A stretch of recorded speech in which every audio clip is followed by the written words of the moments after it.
শুরু করছি বাংলা বলছে ডিএ মামলায় সুপ্রিম কোর্টে ধাক্কা। রাজ্যের 4 সপ্তাহের মধ্যে সরকারি কর্মীদের 25% ডিএ দিতে হবে নবান্নকে নির্দেশ দিয়েছে সুপ্রিম কোর্টের বিচারপতি সঞ্জয় কারোল এবং মনোজ মিশ্রের ডিভিশন বেঞ্চ। বাকি বকেয়া ডিএ নিয়ে শুনানি অগস্টে। আমরা এই নিয়ে আলোচনা করব। আমাদের সঙ্গে যারা উপস্থিত রয়েছেন তাদের সঙ্গে পরিচয় করিয়ে দিই।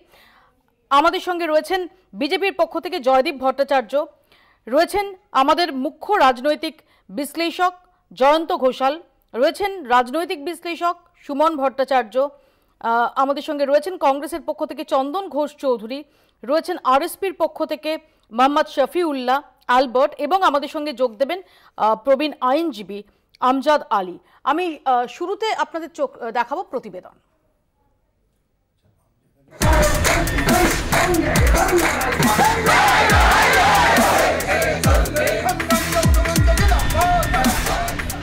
বকেয়া ডিএর 25% এখনই মেটাতে হবে রাজ্যকে।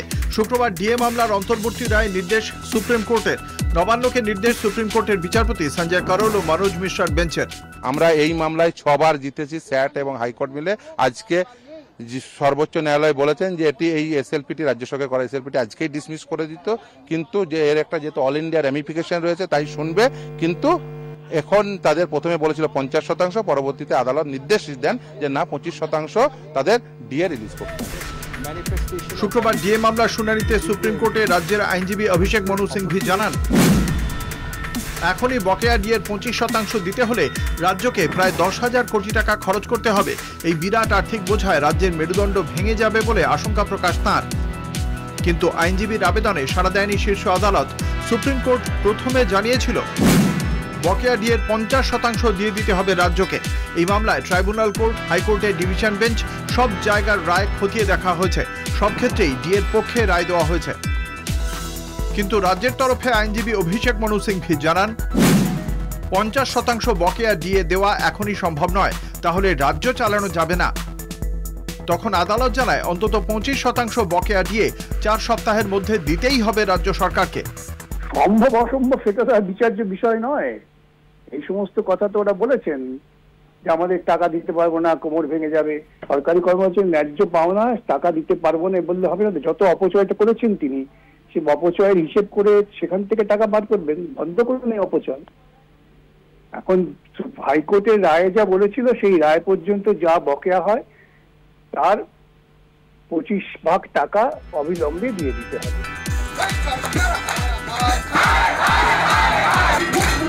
বাকি বকেয়া ডিএ নিয়ে চূড়ান্ত শুনানি হবে অগাস্টে।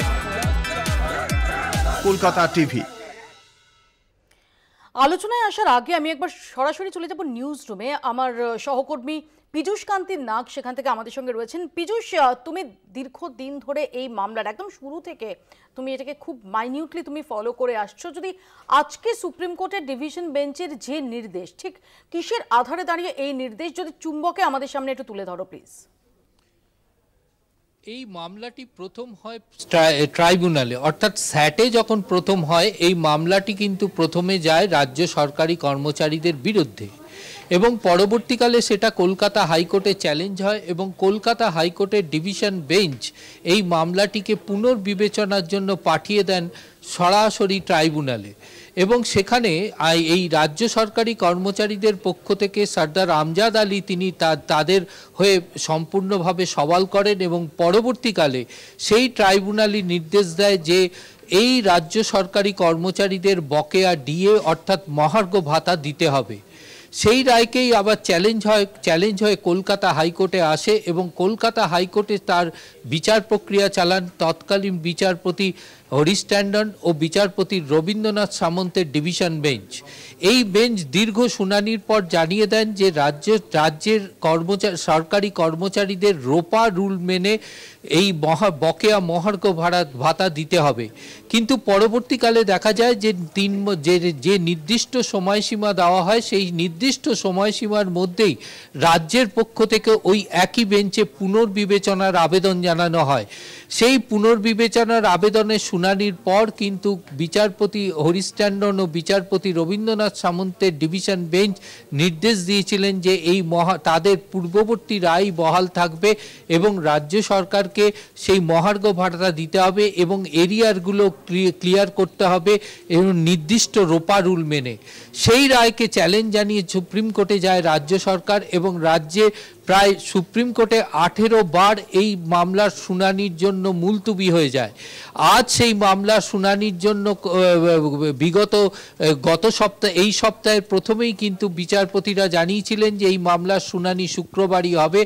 আজ যখন প্রথম মামলাটি শুনানির জন্য ওঠে তখনই বিচারপতিদের তরফ থেকে জানানো হয় মামলার শুনানি তারা গ্রহণ করবেন, কিন্তু আপাতত রাজ্যকে 50% হারে এই বকেয়া মহার্ঘ ভাতার 50% দিতে হবে। ঠিক তখনই তার বিরোধিতা করে আইনজীবী মনু সিংভি বলেন যে রাজ্যের যা বর্তমানে আর্থিক পরিস্থিতি রয়েছে তাতে সামগ্রিক মহার্ঘ ভাতা দিতে গেলে 40,000 কোটি টাকার প্রয়োজন এবং যা তাতে রাজ্য চালানো খুব অসম্ভব হয়ে দাঁড়াবে যদি এই বকেয়া অর্থ দিতে হয়। তারপর যদিও আরেক আইনজীবী কিন্তু জানান যে রাজ্য সরকার মহার্ঘ ভাতা দিচ্ছে এবং কিন্তু কেন্দ্রীয় সরকারি কর্মচারীদের সঙ্গে তুলনা করে যদি রাজ্য সরকারি কর্মচারীদের মহার্ঘ ভাতার বিষয়টি আসে তা কিন্তু কখনোই রাজ্য মেনে নিচ্ছে না, কারণ কেন্দ্রীয় সরকারের সরকারি কর্মচারীরা যে অবস্থানে বিলংস করে তার সঙ্গে রাজ্য সরকারি কর্মচারীদের কখনোই তুলনা করা যায় না। এছাড়াও সুপ্রিম কোর্টের বিভিন্ন রায় এবং বৃহত্তর বেঞ্চের রায় তুলে ধরা হয়। এখন প্রশ্ন উঠছে সেই বৃহত্তর বেঞ্চের রায়ের পর কি এই মামলার এই রায়দান সম্ভব? এটা কিন্তু আগামী দিনে যখন শুনানি পর্ব শুরু হবে তখন কিন্তু রাজ্যের পক্ষ থেকে এই বিষয়গুলি তুলে ধরা হবে। তার কারণ কলকাতা হাইকোর্টে ওই 1954-এর যে বৃহত্তর বেঞ্চের রায় সেই বিষয়টি কিন্তু তুলে ধরা হয়নি শুনানির সময়। এই রায় যখন শুনানির সময় রাজ্যের পক্ষ থেকে যেমন তুলে ধরা হবে, পাশাপাশি সুপ্রিম কোর্ট আজকের 25% যে মহার্ঘ ভাতা দেওয়ার নির্দেশ জারি করেছেন তার পাশাপাশি কিন্তু সুপ্রিম কোর্ট জানিয়ে দিয়েছেন বাকি বকেয়া মহার্ঘ ভাতার বিষয়টি মামলার যখন পূর্ণাঙ্গ শুনানি হবে তারপরেই বিষয়টি বিচার্য হবে। এছাড়া পীযূষ কান্তি নাগ আমাদের সঙ্গে এতক্ষণ সরাসরি ছিলেন নিউজ রুম থেকে। আমি প্রথমে আসি জয়দীপ বাবুর কাছে। জয়দীপ বাবু, যে সরকারি কর্মচারী পরিষদ তার সাধারণ সম্পাদকও জয়দীপ বাবু, আমরা দেখলাম যে দীর্ঘ আইনি প্রক্রিয়ার পর আজকে সুপ্রিম কোর্টের ডিভিশন বেঞ্চ নির্দেশ দিয়েছে যে 4 সপ্তাহের মধ্যে 25% বকেয়া মহার্ঘ ভাতা সেটা দিতে হবে। আপনাদের প্রতিক্রিয়া, আপনারা স্বস্তিতে সন্তুষ্ট? প্রথমেই বলি, আমার যে ইন্ট্রোডাকশনটা আপনি দিলেন সেখানে আমাকে বিজেপির পক্ষ থেকে বলেছেন। আমি একজন সরকারি কর্মচারী এবং আমি সরকারি কর্মচারী পরিষদের পক্ষ থেকে এসেছি, তাই ইন্ট্রোডাকশনটা একটু ঠিক করে নিলে ভালো হয়। 1 নম্বর। এবার আসি ডি এর ব্যাপারে। আমরা যেহেতু বিজেপির কাছে প্রতিনিধি পাঠানোর জন্য অনুরোধ করেছিলাম এবং বিজেপির তরফ থেকে আপনার নাম আপনার পরিচয় সহ দেওয়া হয়েছিল, সে কারণেই বিজেপির প্রতিনিধিত্ব করছেন আপনি, এটা ধরে নেওয়া যেতে পারে এবং সেখানে টেকনিক্যালি কোনো ত্রুটি নেই। আমি আমার পার্টটা বললাম, আপনি আপনার পার্টটা বলেছেন। হ্যাঁ, নিশ্চয়ই খুশি তো বটেই আমরা, তবে যুদ্ধ তো শেষ হয়নি। দীর্ঘ 2016 সাল থেকে আমরা এই মামলাটার সঙ্গে জড়িয়ে আছি। অন্য যে দুটো সংগঠন মামলা করেছিলেন তাদের সঙ্গে আমাদেরও ছিল। পরবর্তী ক্ষেত্রে এটা কলকাতা হাইকোর্টে আসার পরে একসঙ্গে করা হয় মামলাটা, এবং সেটা পীযূষবাবু অনেকটাই বলেও দিয়েছেন যে আবার স্যাটে যায়, স্যাটের পর থেকে এখানে আসে। দীর্ঘ যে লড়াই, এই লড়াইতে সবচেয়ে বেশি সাফার সরকারি কর্মচারীরাই করেছেন, কারণ তাদের অভাব অভিযোগ শোনার জন্য সরকার কর্ণপাত করেনি। সরকার সব কিছুর ক্ষেত্রে অ্যাভয়েড করে গেছেন, খালি বলে গেছেন। এটা প্রথম কথা হচ্ছে ওরা সরকার কি করে বললো যেটা দয়ার দান, এটাই আমাদের বোধগম্য হচ্ছিল না। যাই হোক, সেটা অনেক ধন্যবাদ কলকাতা মহামান্য উচ্চ আদালতকে যে তারা এটা অন্তত বলে দিয়েছেন যে না, এটা দয়ার দান নয়, এটা আমাদের অধিকার। তো সেই দিক থেকে আজকে আমরা এই যুদ্ধটা পুরো জিতিনি, অনেকটা এলো। আগামী দিনে আরো পথ আছে। আপনার কাছে সরদার আমজাদ আলী আমাদের সঙ্গে এই মুহূর্তে সরাসরি রয়েছেন। আমজাদদা, মৌপি আপনার সঙ্গে কথা বলছি কলকাতা টিভি স্টুডিও থেকে। আমজাদদা, আপনি প্রথম ট্রাইব্যুনালে এই ডিএ সংক্রান্ত মামলাটা লড়েছিলেন, তারপর দীর্ঘ পথ, দীর্ঘ ঘটনাক্রম এবং ফাইনালি আজকে আমরা দেখলাম যে সুপ্রিম কোর্টের তরফ থেকে নির্দেশ দেওয়া হয়েছে 4 সপ্তাহের মধ্যে 25% বকেয়া দিয়ে দিতে হবে। একটু যদি আমি আপনার মতামতটা নেওয়ার চেষ্টা করি প্লিজ। মৌপিয়া, প্রথমে যেন একটা কথা বলবো, এই মামলার সূত্রপাত কিন্তু 2016 নয়। পশ্চিমবাংলায় সরকার পরিবর্তনের পর, অর্থাৎ 2011-র পর, একটা মানুষকে যদি আজকে এই মুহূর্তে স্মরণ না করা হয়, তার ডিএ মামলার লড়াই যারা করছেন এবং সরকারি কর্মচারীদের পক্ষ থেকে তার সেই পবিত্র আত্মার প্রতি অসম্মান জানানো হয়। তার নাম রমেন পাণ্ডে। রমেন পাণ্ডে ছিল পশ্চিমবঙ্গ রাজ্য আইএনটিইউসির প্রেসিডেন্ট, সভাপতি।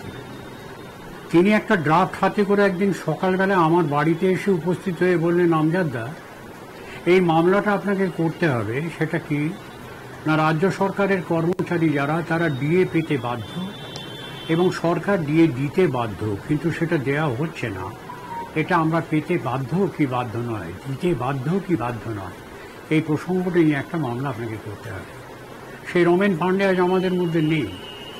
সেই তারই শুরু করা এই মামলা, তারই ড্রাফট করা এই মামলা আমার হাত দিয়ে প্রথম যখন শুরু হয়, সল্ট লেকে স্টেট অ্যাডমিনিস্ট্রেটিভ ট্রাইব্যুনাল, অর্থাৎ রাজ্য সরকারের যে প্রশাসন বিভাগীয় ন্যায়নিধি, সেই ন্যায়নিধির কাছে, তখন সেখানে যিনি ছিলেন তিনি আর.কে. বাগ, মাননীয় বিচারপতি আর.কে. বাগ, তিনি রায় দিয়েছিলেন যে এই ডিএ অবশ্যই সরকারকে দিতে হবে। তার কারণ এই ডিএটা তাদের প্রাপ্য, এবং যে প্রাপ্যটা এই পশ্চিমবাংলার রাজ্য সরকারের গভর্নর প্রণীত একটা বিধি, যেটার নাম হচ্ছে pay and allowances, revision of pay and allowances rules 2010।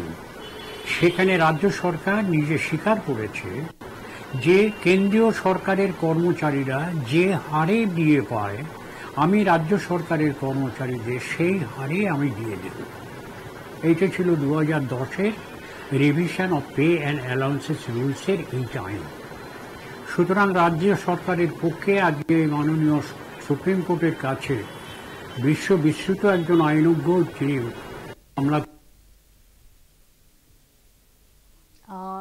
Amjad আলীর সঙ্গে আমাদের যোগাযোগ বিচ্ছিন্ন হয়ে গেছে। আমি আবারও আমজাদ আলীর কাছে যাওয়ার চেষ্টা করব। আমি জয়ন্তদার কাছে আসি। জয়ন্তদা, যেটা রাজ্যের তরফ থেকে যেটা বক্তব্য ছিল যে মহার্ঘ ভাতা সেটা হকের নয়, সেটা হচ্ছে ডিয়ারনেস অ্যালাউন্স নামেও, সেটা কাজেও, অর্থাৎ সেটা দিতেই হবে, সেটা অধিকারের মধ্যে পড়ে না। যেটা আজকে আমরা দেখলাম যে আজকের যে রায়, আজকের যে নির্দেশ, আজকের যে নির্দেশ, সেই নির্দেশটা রাজ্যের জন্য একটা বড় ধাক্কা হয়ে দাঁড়ালো, রাজ্যের এই অবস্থানের জন্য একটা বড় ধাক্কা হয়ে দাঁড়ালো। না, আমার মনে হচ্ছে যে এখানে যে টেকনিক্যাল প্রশ্নটা, অর্থাৎ এটা অব্লিগেটরি কি অব্লিগেটরি নয়, বাধ্যতামূলক বা এটা মানে, এই প্রশ্নটার থেকেও অনেক বড় প্রশ্ন হয়ে উঠেছে একটা মানবতাবাদী প্রশ্ন, যে আমি আমার কর্মচারী, সরকারের কর্মচারী, সরকারের কর্মী, এবং সেখানে কিন্তু প্রত্যেক সরকারি কর্মচারীর যে প্রাপ্য, যেটা বকেয়া, সেটা দিতে হবে। এটা আদালত যেটা বলেছে, সেটাও রাজ্য সরকারকে এটা কতটা বাধ্যতামূলক, কতটা আদালত পরামর্শ দিতে পারে, এগুলোর নিয়েও আইনগত বিতর্ক থাকতে পারে। কেননা আমাদের দেশে আইনসভা, বিচার ব্যবস্থা এবং প্রশাসনের কতগুলো স্বায়ত্ত শাসনের দিক থাকে, বিচার বিভাগীয় তার ভূমিকা, সেটা যথেষ্ট গুরুত্বপূর্ণ। কিন্তু সেটা যদি একদম অব্লিগেটরি হয়, তাহলে কিন্তু একটা নৈরাজ্য আসতে পারে, এবং সেটা কিন্তু শুধু একটা রাজ্যের জন্য তো ব্যাপার না, এটা তো একটা সংবিধানের কেন্দ্র, এবং সেখানে কিন্তু সুপ্রিম কোর্ট এবং কেন্দ্রের মধ্যেও এই সংঘাত, এবং আমরা তো দেখছি হালে সংসদে ভাইস প্রেসিডেন্ট পর্যন্ত আদালতের ব্যাপারে কি বক্তব্য রেখেছেন। সুতরাং আমি সেই বিতর্কে না গিয়ে আমি বলছি যে রাজ্য সরকারের উচিত এই টাকাটা দেওয়া।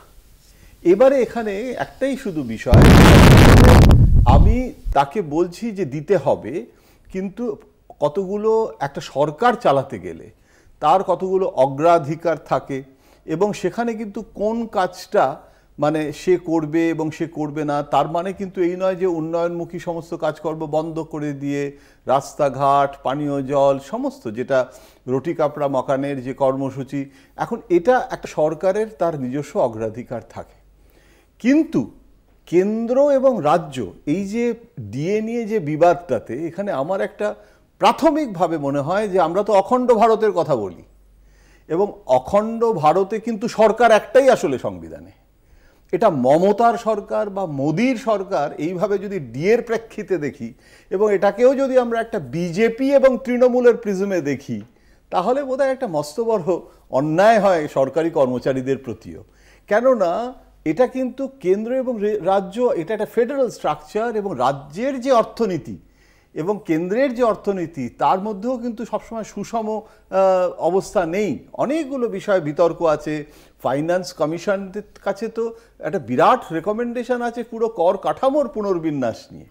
এখন বাজেট হয়েছে ফেব্রুয়ারি মাসে, এখনো পর্যন্ত রাজ্য সরকারের কাছে বাজেটের পর, আমি অর্থমন্ত্রক থেকে খোঁজ নিয়েছি, একটা পয়সা এখনো রিলিজ হয়নি, যে টাকাটা রিলিজ হয়ে যাওয়ার কথা। সুতরাং আমি জানি না এখানে ওই ডবল ইঞ্জিনের তত্ত্ব, এখানে কেন্দ্র রাজ্যর মানে এই যে সিপিএমের সময়ও শুনতাম মানে বিমাতা সুলভ আচরণ, এখনও শুনি। আমার কাছে কিন্তু এটা একেবারে বিজেপি এবং তৃণমূলের বিবাদ না রেখে যদি কেন্দ্রও যদি এটাতে সদয় হয়, এটাকে যদি রাজনৈতিক ইস্যু করে ভোটের সময় ডিএ দেওয়া হচ্ছে না এবং তার জন্য মমতা বন্দ্যোপাধ্যায়ের বিরুদ্ধে অনেক ইস্যু আছে, মমতার বিরুদ্ধে পশ্চিমবঙ্গে রাজনীতি করার জন্য ইস্যুর কোনো অভাব নেই, অন্তত কর্মচারীদেরকে মানে এটা তো সিপিএম পুলিশেরও রাজনৈতিক সংগঠন করেছিল, সে নিয়ে কত বিতর্ক হয়েছে। সরকারি কর্মচারীদের রাজনৈতিক সংগঠন ঠিক আছে, এটারও আমি মেনে নিচ্ছি, বিজেপি এবং সিপিএম এবং কংগ্রেস তারা করুক, কিন্তু আমার মনে হয় যে যেভাবে আমরা অর্থনীতিটাকে এখানে বিষয়টা মপিয়া, আমি এখানে এইটাই জোর দিতে চাই যে মমতা বন্দ্যোপাধ্যায় কিন্তু কখনো বলছেন না যে তিনি ডিএটা দেবেন না। এখন কিভাবে দেয়া হবে, ফেজড ম্যানারে কতটা দেওয়া যেতে পারে, এবং ভালো গণতন্ত্রে যদি আদালত একটা চাপ সৃষ্টি করে এবং সেখানে যদি বিরোধী দলেরও ভূমিকা থাকে ভালো, কিন্তু যদি আমার এটা তো একটা ডিম্যান্ড অ্যান্ড সাপ্লাইয়ের ব্যাপার আছে, এটা তো একটা অর্থনীতির ব্যাপার আছে। কোনো বাজেটের পর আমি কেন্দ্রীয় বাজেটের পরেও আমি সবাইকে স্যাটিসফাই করতে পারি না। কৃষক এবং যারা ধনী কৃষক তাদেরও সংঘাত হয়, শিল্পপতিদের সঙ্গেও তাদের স্বার্থও দেখতে হয়, শ্রমিকদের স্বার্থ দেখতে হয়। সুতরাং আমার বক্তব্যটা হচ্ছে যে ডিএটা কেন দেয়া সম্ভব হয়নি, এটা ইচ্ছাকৃতভাবে রাজনৈতিক উদ্দেশ্য প্রণোদিতভাবে, মানে আমি সরকার চালাচ্ছি, আমি সরকারি কর্মচারীদের ভাতা দেব না, এটা তো কখনো, এটা তো আমি ঠিক এই জায়গাটাতে আসবো আলবার্টের কাছে। আলবার্ট, সরকার তো বলছে না যে দিয়ে দেব না, ঠিকই। সেটা হচ্ছে যদি আমরা এই মামলার বিভিন্ন গতি প্রকৃতিগুলো লক্ষ্য রাখি তাহলে দেখতে পাবো যে মমতা বন্দ্যোপাধ্যায়ের শাসনে, প্রথমত আমি সরকারি কর্মচারীদের বিষয়টা বলি, বিভিন্ন মন্ত্রী থাকেন, মুখ্যমন্ত্রী থাকেন, কিন্তু সরকারি কর্মচারীরাই মূলত আমাদের সরকারটাকে পরিচালনা করেন, বিভিন্ন দপ্তরগুলো পরিচালনা করেন। এবং ঠিক সেই জায়গায় দাঁড়িয়ে থেকে যে সরকারি কর্মচারীরা যখন তাদের মহার্ঘ ভাতা নিয়ে বিভিন্ন আন্দোলন যখন সংগঠিত করছেন, সেই আন্দোলন করবার অধিকার, ন্যায্য দায়ী সঙ্গত অধিকার তাদের আছে, এবং সেই আন্দোলনকে যখন মমতা বন্দ্যোপাধ্যায় বিভিন্ন ভাষায় আক্রমণ করেন তখন তার সদিচ্ছা নিয়ে প্রশ্ন ওঠে। এবং সঙ্গত একটা প্রশ্ন দেখা গেছে যে একটা সময় মমতা বন্দ্যোপাধ্যায় একটা পশুর ডাককে এত ঘেউ ঘেউ শব্দের সঙ্গে তুলনা করেছিলেন। এটা দিয়ে বোঝা যায় যে মমতা বন্দ্যোপাধ্যায়ের আদৌ সদিচ্ছা কতটুকু আছে, এবং বারে বারে সেই জন্যই রাজ্যের সাধারণ মানুষের করের টাকা খরচ করে যাতে সরকারি কর্মচারীরা ডিএ না পায় তার বন্দোবস্ত করেছেন। এখানে জয়ন্তবাবুর মতো একজন অভিজ্ঞ সাংবাদিক আছেন, সুমনবাবুর মতো আছেন। আমার মনে হয় আমাদের প্রত্যেকের মনে থাকবে যদি আমরা একটু ফিরে যাই 2009 সালের 7ই ফেব্রুয়ারির একটা ঘটনা। তখন পশ্চিমবঙ্গে বামপন্থীদের সরকার ছিল, রানী রাসমণি রোডে সরকারি কর্মচারীদের একটা সভা হচ্ছিল। মমতা বন্দ্যোপাধ্যায় সেই সভায় দাঁড়িয়ে বলেছেন যে সরকার মহার্ঘ ভাতা দিতে পারে না, সেই সরকার আর 1 মিনিট ক্ষমতায় থাকার অধিকার নেই।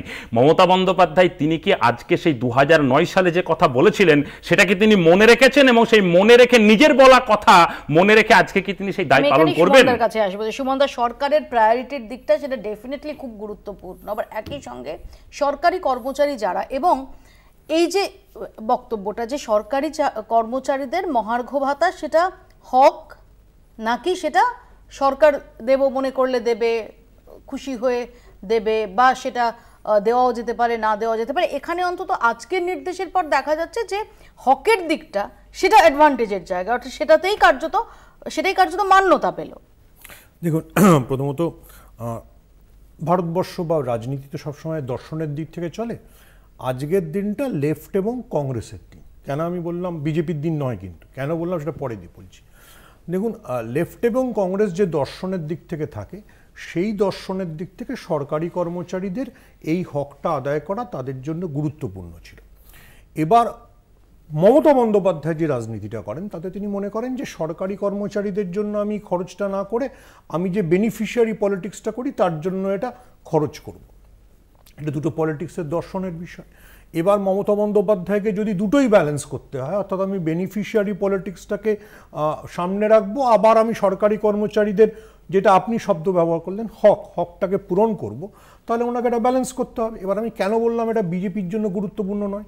দেখুন, বিজেপি এই দাবিটাতে কোথাও আসতেই পারে না এই কারণে যে সরকারি কর্মচারীদের জন্য অনেক ইম্পর্টেন্ট স্কিম হচ্ছে ওল্ড পেনশন স্কিম, যেটা একমাত্র রাহুল গান্ধী যেখানে যেখানে কংগ্রেস জিতছে, সেই হিমাচল প্রদেশে রেখেছে, সেই কী বলে কেরালায় আছে, লেফট এবং কংগ্রেস রুল স্টেটে আছে। দেখুন, সরকারি কর্মচারীরা, এটা সত্যি কথা, রাজনৈতিক দর্শনের দিক থেকে খুব জনসংখ্যার বড় সংখ্যক নয়, ফলে তাদেরকে সুবিধে পাইয়ে দেওয়াটা সবসময় সরকারের খুব গুরুত্বপূর্ণ নয়। কিন্তু সরকারি কর্মচারীরা যেহেতু একটা সিস্টেমকে রান করতে অনেক গুরুত্বপূর্ণ ভূমিকা নেন, যেমন আমরা যতই অস্বীকার করি, মাঝে মাঝে চিন্তা করি কলোনিয়াল হ্যাংওভার, আপনি তো ফাইনালি একটা কলোনিয়াল হ্যাংওভার দিয়ে চালাচ্ছেন, ফলে সেই বাবুডমকে আপনার যদি স্যাটিসফাই করতে হয় তাহলে আপনার ডিএ দিতে হবে এবং ওল্ড পেনশন স্কিমেও ফিরতে হবে। ইন্টারেস্টিংলি হচ্ছে মমতা বন্দ্যোপাধ্যায় কিন্তু ওল্ড পেনশন স্কিমে আছেন। ওয়েস্ট বেঙ্গল হচ্ছে রিয়ারেস্ট স্টেট যেটা রাহুল গান্ধী জেতার পরে করছেন। মমতা বন্দ্যোপাধ্যায় লেফটে রেখে গেছিলেন, মমতা বন্দ্যোপাধ্যায় কিন্তু ওল্ড পেনশন স্কিমটা উইথড্র করেনি। অর্থাৎ দর্শনের দিক থেকে এটা বলা যাবে না যে মমতা বন্দ্যোপাধ্যায় সরকারি কর্মীদের সবসময় বঞ্চনা করেছেন। যেটা মমতা বন্দ্যোপাধ্যায় করেছেন সেটা হচ্ছে যে উনি সরকারি কর্মীদের একটা অংশের টাকাকে ওনার মতো করে উনি বেনিফিশিয়ারি পলিটিক্সে নিয়ে গেছেন। দ্যাটস এ দর্শনের বিষয়। আমি একটা কথা শুধু বলছি ওর সমর্থনে, নীতি আয়োগ থেকে এই পেনশন প্রথাটা তুলে দেওয়ার প্রস্তাব দেওয়া হয়েছে, যেটা কংগ্রেস শাসিত রাজ্য, এবং মমতা বন্দ্যোপাধ্যায় কিন্তু প্রত্যাহার করেন। এটি তো রাহুল গান্ধীর সবচেয়ে মানে হিমাচল প্রদেশ এবং তেলেঙ্গানায় জেতার জন্য মানে এটা সবচেয়ে বড় গুরুত্বপূর্ণ একটা স্কিম ছিল যে আমি ওল্ড পেনশন স্কিমে রাখবো, ঠিক আছে। ফলে দেখুন, এটা আমি আবারও বলছি, এটা হচ্ছে আজকের দিনটা সবসময় পলিটিক্যালি তো আপনাকে বিচার করতে, আজকের দিনটা কংগ্রেস আর লেফট। আমি এই প্রসঙ্গে আলোচনায় আসবো, চন্দনদার কাছেও যাবো, একটা ছোট্ট বিরতি আমাকে তার আগে নিতে হবে, বিরতির পর ফিরছি, দেখতে থাকুন বাংলা বলছে। ডিএ মামলায় সুপ্রিম কোর্টে চাপের মুখে রাজ্য সরকার। সুপ্রিম নির্দেশকে আন্দোলনের নৈতিক জয় বলে মনে করছেন ডিএ আন্দোলনকারীরা। যদিও কেন্দ্রীয় সরকারি কর্মচারীদের সঙ্গে রাজ্যের কর্মীদের মহার্ঘ ভাতার ফারাক এখনো 37%। রাজ্য সরকারের বিরুদ্ধে সুর চড়াচ্ছেন বিরোধীরা। প্রশ্ন, সুপ্রিম নির্দেশে রাজ্যের কোষাগার থেকে কত টাকা খরচ হতে চলেছে? ডিএ মামলায় সুপ্রিম কোর্টে চাপের মুখে রাজ্য সরকার। দীর্ঘদিন ধরে বকেয়া ডিএ দেওয়ার আবেদন জানিয়ে আন্দোলন করছেন পশ্চিমবঙ্গের সরকারি কর্মীরা। এবার রাজ্যকে সেই মহার্ঘ ভাতার কিছুটা অংশ দেওয়ার নির্দেশ দিল সুপ্রিম কোর্ট। নির্দেশকে আন্দোলনের নৈতিক জয় বলে মনে করছেন ডিএ আন্দোলনের অন্যতম মুখ ভাস্কর ঘোষ। গতদিন যেমন 50% রিলিজ করতে বলেছিলেন, রাজ্যের আইনজীবী বললেন যে সেটা একটা ক্যাটাস্ট্রফি হবে রাজ্যের ক্ষেত্রে, যেটা সম্পূর্ণরূপে ভুল। কারণ এর থেকে অনেক বেশি খরচা বিভিন্ন শ্রী প্রকল্পে রাজ্য সরকার করে চলেছে। যাই হোক, তারা মিথ্যা বলেছেন, কিন্তু জাজরা বলেছেন তখন যে 25% আপাতত রিলিজ করুন, যতদিন না এর শুনানি হচ্ছে ততদিন দিয়ে যেতে হবে। ডিএ নিয়ে মামলা লড়তে যৌথ মঞ্চের পাশে ছিলেন বিরোধী দলনেতা। শুক্রবার সুপ্রিম নির্দেশের পর ফের মমতার বিরুদ্ধে সুর চড়ান তিনি। ডেটের পর ডেট, কারণ সরকার জানতো তারা এই মামলায় হারবে, তারা জানতো এসএলপি খারিজ হবে, তারা এটা জানতো বলেই তারা কোটি কোটি টাকা খরচ করেছেন। মুখ্যমন্ত্রী মাঝে মাঝেই বলতে থাকতেন যেটা তাদের অধিকার নয়, আমি যা দিচ্ছি দাও। ভিক্ষের দান নয়, অনুদান নয়, কোনো দয়া করছেন না। রাজ্যের কোষাগার থেকে তাদের জন্য যে দেওয়াটা তাদের ন্যায়সঙ্গত এবং যুক্তিযুক্ত।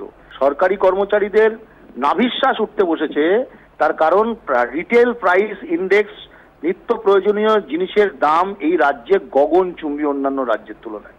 তো ফলে মানুষের কথা ভেবে, তার অধিকারের কথা ভেবে, তাদের ন্যায্য অধিকারের কথা ভেবে রাজ্য সরকারের উচিত অবিলম্বে সুপ্রিম কোর্টের রায় মেনে নিয়ে তাদের ডিএটা দিয়ে দেওয়া। রাজ্যের কোষাগার থেকে কত টাকা খরচ হতে চলেছে? 2022 সালের ডিসেম্বর মাসে রাজ্য সরকারের সুপ্রিম কোর্টে দেওয়া হিসেব অনুযায়ী বকেয়া ডিএ বাবদ মোট 41,770 কোটি টাকা পাওনা রাজ্য সরকারি কর্মচারীদের। এরপর 2023, 2024 ও 2025 সালের হিসেবে সেই অঙ্ক আরও বাড়বে। 2022 ডিসেম্বরে রাজ্যের দেওয়া হিসেব ধরলেও এই মুহূর্তে 25% বকেয়া দেওয়ার অর্থ 10,425 কোটি টাকার বেশি রাজ্যকে 4 সপ্তাহের মধ্যে মিটিয়ে দিতে হবে রাজ্য সরকারি কর্মচারীদের। বর্তমান সময়ের নিরিখে বকেয়া আরও বাড়বে। পশ্চিমবঙ্গের সরকারি কর্মচারীরা বর্তমানে 18% ডিএ পান। কয়েক মাস আগে বাজেটে মুখ্যমন্ত্রী 4% ডিএ বৃদ্ধির কথা জানিয়েছিলেন। তারপর 14% থেকে বেড়ে ডিএ হয় 18%। বর্ধিত ডিএ কার্যকর হয় 1 এপ্রিল থেকে। যদিও কেন্দ্রীয় সরকারি কর্মচারীদের সঙ্গে রাজ্যের কর্মীদের মহার্ঘ ভাতার ফারাক এখনও 37%। কেন্দ্রীয় কর্মীরা 55% হারে ডিএ পান। কেন্দ্রীয় সরকারের কর্মীরা যে হারে ডিএ পান সেই হারে ডিএ দেওয়ার দাবিতে কলকাতা হাইকোর্টে মামলা করেছিলেন রাজ্য সরকারি কর্মীদের একাধিক সংগঠন। সেই মামলায় কলকাতা হাইকোর্ট জানায়, ডিএ সরকারি কর্মীদের অধিকার, কেন্দ্রের দেওয়া হারে তা রাজ্যকে দিতে হবে। সেই নির্দেশকে চ্যালেঞ্জ করে সুপ্রিম কোর্টে আবেদন করে রাজ্য সরকার। সেই আবেদনে 2022 সালের নভেম্বরে ডিএ মামলা ওঠে দেশের শীর্ষ আদালতে। এরপর থেকে গত কয়েক বছরে প্রায় 18 বার পিছিয়েছে ডিএ মামলার শুনানি। সুপ্রিম কোর্টের শুক্রবারের নির্দেশে খুশি রাজ্যের বর্তমান ও প্রাক্তন সরকারি কর্মচারীরা, যদিও এই মামলা চূড়ান্ত ফয়সালা এখনো হয়নি। কলকাতা টিভি। চন্দনদার কাছে আসবো। চন্দনদা, আমরা যদি দেখি যে বছর আড়াই আগে শুভেন্দু অধিকারী তিনি একটা ডিসেম্বর ধামাকার ডেট বেঁধে দিয়েছিলেন এবং সেই ডিসেম্বর ধামাকা কি এ নিয়ে যখন জোর জল্পনা, তিনি বলেছিলেন যে ডিএ মামলার রায় বেরোতে পারে। তারপরও আমরা দেখেছি যে একাধিক ডেট পড়েছে এবং ফাইনালি আজকে যখন এই নির্দেশ সুপ্রিম কোর্টের ডিভিশন বেঞ্চ দিল, তখন অভিষেক মনু সিংভি তিনি বলছেন যে এটা কার্যকর করতে হলে এটা সরকারের কোমর ভেঙে দেবে, অর্থাৎ it will break the back. অর্থাৎ একদম যেটা একটু আগে জয়ন্তদা বলছিলেন যে এখানে ইচ্ছে অনিচ্ছের প্রশ্নটা নেই, সরকার বলছে না যে দেব না, কিন্তু এই মুহূর্তে দাঁড়িয়ে এই বিপুল পরিমাণ অর্থের সংস্থান যদি করতে হয় তার পথটা কি হবে?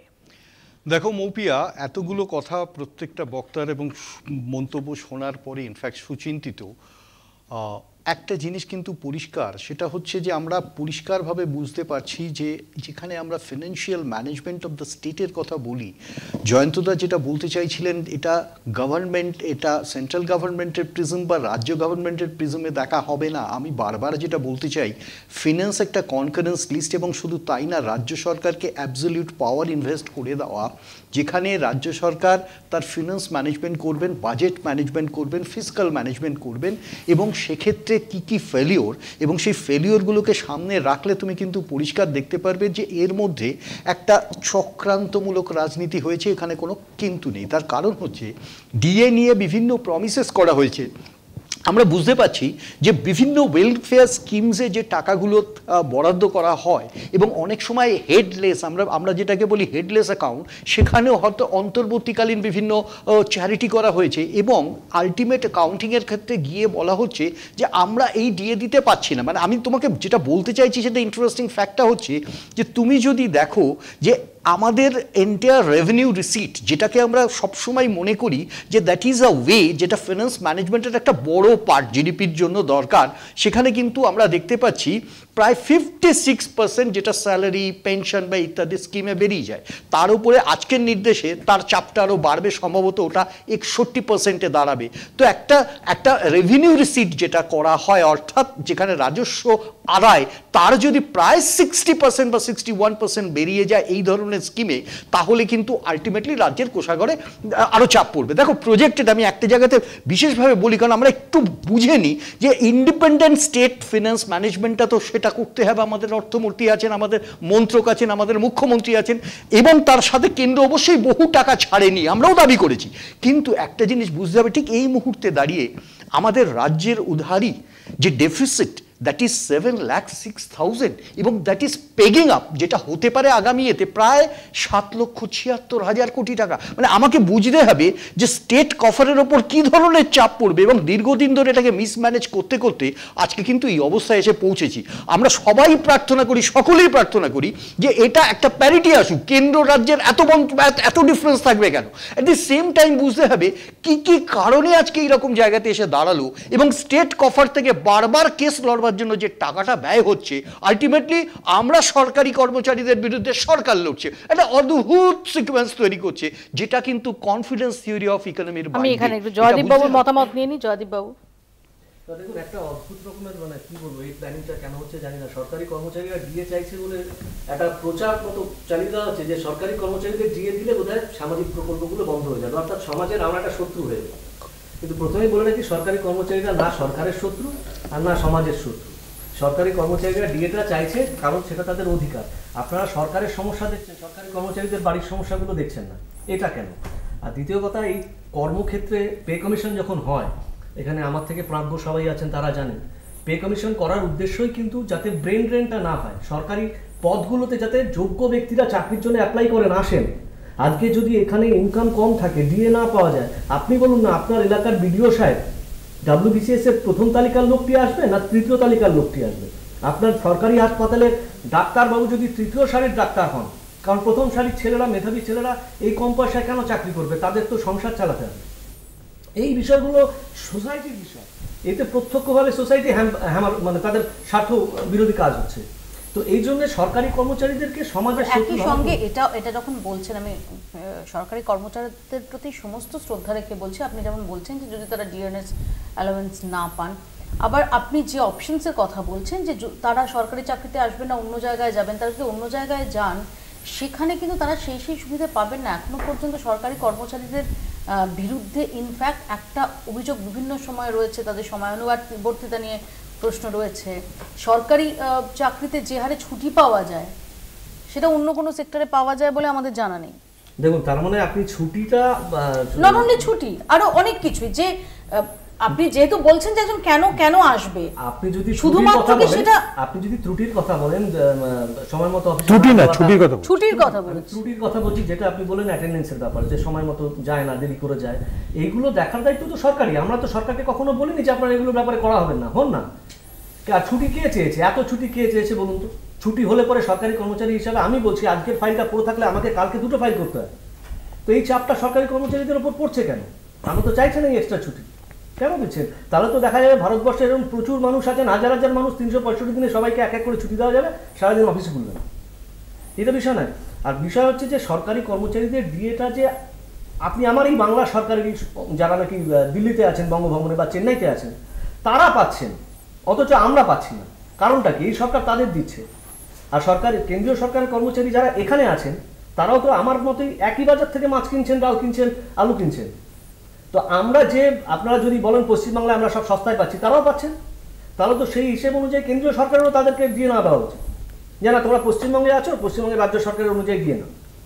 এটা তো হয় না। কোথায়, কোন রাজ্যে আপনি দেখাতে পারেন কোন রাজ্য ডিএ নিয়ে, কর্মচারীদের ডিএ নিয়ে আদালতে যেতে হয়েছে? তার মানে কি ভারতবর্ষের সব রাজ্যের কর্মচারীরা কিছু বোঝে না, খালি পশ্চিমবাংলার সরকাররাই সব বোঝে, বাকি রাজ্যের সরকার কিছু বোঝে না, কর্মচারীরা কিছু বোঝে না? সুমনদার কাছে আমার এখানেই প্রশ্ন, যে বক্তব্যটা জয়দীপ বাবুদের তরফ থেকে উঠে আসছে, যে যেটা ট্রাইব্যুনালের যে রায় ছিল বা হাইকোর্টের যে রায় ছিল, সেগুলোকে চ্যালেঞ্জ করে সুপ্রিম কোর্টে যাওয়ার কি দরকার ছিল? তারপর সেখানেই তো এই যে ইচ্ছে অনিচ্ছার প্রশ্ন যেখানে আসছে, একটা হচ্ছে যে একদম যেটা একদম অর্থনীতির দিক থেকে সেটা এই মুহূর্তে দাঁড়িয়ে ডুয়েবল কি ডুয়েবল নয়, এটা একটা ক্ষেত্র। আরেকটা ক্ষেত্র হচ্ছে যে ইচ্ছা এবং অনিচ্ছার দিকটা। না, জয়দীপ বাবুর যা বক্তব্য তার সাথে 80% আমি একমত। সরকারি কর্মচারীরা সত্যি তো কলকাতায় যিনি আছেন তিনি তো কেন্দ্রীয় সরকারের যিনি কোনো একটা সংস্থায় চাকরি করেন তার সাথে একই জায়গায় কিনতেন। আমার সেটাতে কোনো বক্তব্য নেই। আমার জয়দীপবাবুদের যে রাজনৈতিক উদ্দেশ্য, জয়দীপবাবুকে আমি সরকারি কর্মী না ধরে বিজেপির ধরি, যে রাজনৈতিক উদ্দেশ্য সেটা ওনারা সফল হয়েছেন, মমতা বন্দ্যোপাধ্যায় সরকার চাপে পড়ে গেছে, সেটা নিয়ে কোনো বক্তব্য। আমার যেটা ফার্স্ট হাফে যেটা বক্তব্য ছিল আমি সেটাকে এক্সটেন্ড করি, সেটা হচ্ছে চ্যালেঞ্জিং হয়ে গেল লেফট এবং কংগ্রেসের কাছে। লেফটের সরকারি কর্মচারীর নেতা যদি শুভেন্দু অধিকারীর দেওয়া গেস্ট হাউসে থেকে কথা বলেন, তাহলে কিন্তু লেফটের সঙ্গে, লেফটের জন্য যেটা প্রশ্ন দাঁড়াবে, বা লেফটের নেতা যদি শুভেন্দু অধিকারীর সঙ্গে বিকাশ ভবনের সামনে একই মঞ্চ শেয়ার করেন, তাহলে কিন্তু বামরামের তত্ত্বে তৃণমূলের জন্য অ্যাডভান্টেজ হয়ে যাবে। আসলে এরা লেফট হিসেবে কোনো আন্দোলন করছিল না, এরা আসলে বিজেপিকে সুবিধা করে দিচ্ছিল। আলবার্ট, সুমনবাবু সেটা বললেন, সুমনবাবু নিজস্ব অভিমত হতেই পারে সেটা, না নিশ্চয়ই বিকাশ ভবনের সামনে দেখলাম বলে বা আমি যেহেতু ভাস্কর ঘোষ যার পাশে দাঁড়িয়েছিলেন, তিনি যেহেতু বিজেপির অতিথিশালায় ছিলেন বলে ছবি আসছে বলে আমি দেখছি। আমি সেটুকু সরকারি কর্মচারীরা দীর্ঘদিন ধরে আন্দোলন করছেন এবং আন্দোলনের একটা ধাপ হিসাবে তাদের জয় হয়েছে, এবং আমরা অনেকেই জানি যে এই আন্দোলনের সামনের সারিতে লড়াই করবার ক্ষেত্রে একদম স্বনামধন্য আইনজীবী এবং বামপন্থী হিসেবে পরিচিত বিকাশ ভট্টাচার্যের নামও সবাই জানে। এবং আমার যে স্পেসিফিক যে কথাটা বলার, আমি সোমবাবুর সঙ্গে খুব একমত। এবং প্রথমে শুরু করেছিলেন যে মমতা বন্দ্যোপাধ্যায়ের নিজস্ব যে রাজনীতি, সেই রাজনীতির যে দিক থেকে উনি কীভাবে এবারগুলোকে দেখবেন, ওনার ওয়েলফেয়ার স্কিমগুলোকে রাখবেন না এটাকে প্রায়োরিটি দেবেন, এই জায়গায় দাঁড়িয়ে থেকে আমার একটা বলার, সর্বশেষ যে বাজেট এবার পেশ হয়েছে 3,89,000 কোটি টাকা বাজেটে বরাদ্দ হয়েছে, এবং এই বাজেটে বরাদ্দর মধ্য দিয়েই টাকা থেকেই মমতা বন্দ্যোপাধ্যায়কে তার যে সমস্ত ওয়েলফেয়ার স্কিম, সেই স্কিমগুলোকে চালাতে হবে। এবং তাহলে এত টাকা তিনি কোথায় পাবেন? কিন্তু ওয়েলফেয়ার স্কিমটা চালানোও যেমন সরকারের কাজ, বকেয়া মহার্ঘ ভাতাটা দেওয়াও যেমন সরকারের কাজ, কিন্তু সরকারের যেগুলো কাজ নয় সেই কাজগুলো মমতা বন্দ্যোপাধ্যায় করবার ক্ষেত্রে অনেক বেশি আগ্রহী। ঠিক যেমন ধরুন ওই ট্রাস্টের নামে মন্দির করে যে কোটি কোটি টাকা খরচ, এটা তো সরকারের কাজ নয়। সরকারের কাজ নয় যে যোগ্য আর অযোগ্য প্রার্থী বাছাই না করতে পারে নিজের দুর্নীতিকে ঢাকতে তাদেরকে ভাতা দেওয়ার বন্দোবস্ত করা, এটা সরকারের কাজ নয়। মমতা বন্দ্যোপাধ্যায় ঠিক এটা কাজ নয় যে জেলায় জেলায় খেলা মেলার নামে লক্ষ কোটি টাকা তার দলের বসংবদ কর্মী বাহিনীদেরকে মানে ভোজন করবার ব্যবস্থা করে দেবে, এটা মমতা বন্দ্যোপাধ্যায়ের কাজ নয়। একজন শাসক, একজন সরকারের দায় হচ্ছে সরকারের যেটা কাজ সেই সরকারের কাজের দিকে নজর দেওয়া, সেই কাজের মধ্যে ওয়েলফেয়ার স্কিম থাকবে, ছাত্র যুব শিক্ষক কর্মচারী সবাই থাকবে, তা না হলে সরকারটা একটা টোটালি ফেলিয়ার হিসেবে। আমি এখানে জয়ন্তদার কাছে আসি। জয়ন্তদা যে প্রায়োরিটিজের কথা বলছেন, এই প্রায়োরিটিজটার প্রসঙ্গেই আলবার্টের যেটা বক্তব্য যে প্রায়োরিটি তো সেট করতে হবে সরকারকে, এবং সেখানে দাঁড়িয়ে সরকারি কর্মচারীদের নাম্বারস কত সেটা মাথায় রেখে ডিএটা নিয়ে, ডিএটা এই মুহূর্তে প্রায়োরিটি নয়, তার জায়গায় অন্য একাধিক প্রকল্প সেগুলো প্রায়োরিটি। এটা মৌপিয়া একটা পরিবারে যেরকম মানে 4টি সন্তান আছে, তাদের প্রত্যেকের দেখভাল করতে হয়, এখন এখানে অভিভাবকদেরও যেরকম প্রায়োরিটাইজ করতে হয়, এখন এখানে কিন্তু সবটাই মমতা বন্দ্যোপাধ্যায়ের কোনো রকম প্রায়োরিটি নেই, কোনো উন্নয়ন হচ্ছে না, এই যে চিত্রটা। কেননা আমি খুব দ্রুত একটু অতীতের কথা বলছি, আজকাল অতীতের কথা বলতে ভয় পাই, বলে যে পুরনো দিকে বেশি, বিশেষ করে টিভি চ্যানেলে বেশি পুরনো দিনের কথা বলতে নেই। প্রণববাবু যোজনা কমিশনের ডেপুটি চেয়ারম্যান, তার আগে আমি মধ্য দণ্ডপথকেও দেখেছি। সেই সময় আমাদের একটা বিরাট স্টোরি হতো যে 1 টাকার মধ্যে, আমি স্টোরি করেছিলাম যে 96 পয়সা নন প্ল্যান এক্সপেন্ডিচারে পশ্চিমবঙ্গে খরচা হয়। এবং এই যে এই সরকার আসার পরে আমরা চাকরি 2001-এ প্ল্যান আর নন প্ল্যান ছিল, এটা আপনিও জানেন। এই সরকার আমি জানি, আমি নীতি আয়োগ আসার পরে সেটা তুলে দিয়েছে, আমি আসছি সেই প্রসঙ্গটা, আমি আসবো। তখন তো প্ল্যান অ্যালোকেশন, বাজেট অ্যালোকেশন দুটো আলাদা ছিল, এখন সেটা নেই। যেটা মমতা বন্দ্যোপাধ্যায় কিন্তু চাইছেন যাতে আবার প্ল্যানিং কমিশন ফিরে আসুক, সেটা একটা অন্য বিষয়। আমি যেটা বলতে চাইছি যে নন প্ল্যান এক্সপেন্ডিচারে যে একটা বিপুল বামফ্রন্ট জমানায় যেটা, এবং সেটা কেন এত হতো, তার যে ব্রেকআপ ছিল, সেই ব্রেকআপে ছিল সরকারি কর্মচারীদের বেতন, প্রভিডেন্ট ফান্ড এবং এই যে ডিএ এবং তার সুদ, মানে সেটা লোন হিসেবে দিয়ে তার থেকে আবার সুদ, তার ফলে একটা হিউজ, মানে 1 টাকার মধ্যে, প্রণববাবু আমাকে এইভাবে বুঝিয়েছিলেন যে 1 টাকার মধ্যে, এবং অসীমকে আমি বোঝাই যে এইভাবে চলতে পারে না একটা রাজ্য। এখন সেই জায়গাটাকে থেকে যদি তুমি কন্টেক্সচুয়াল রেফারেন্সে কম্পারেটিভ স্টাডি করো, আমি জাস্ট এই অনুষ্ঠানে আসবো বলে দেখছিলাম যে পশ্চিমবঙ্গের যে ডেট টু জিএসডিপি, সেটা কিন্তু মমতা বন্দ্যোপাধ্যায় ক্রমশ কমাচ্ছে, মানে 40 থেকে 37 থেকে এই যে 2%, 5% করে ডেট কমছে, সেটা কিন্তু কখনো হাইলাইটেড হয় না। আর আমরা তো আমাদের কাজই জার্নালিজমে, মানে কুকুর মানুষকে কামড়ালে খবর হয়, মানে কি বলে সুমন, মানুষ যদি কুকুরকে কামড়ায় তাহলে খবর হয়। এখন যদি সত্যি সত্যি কিছুটা উন্নতি হয় সেটা তো আমাদের কাছে খবর নয়।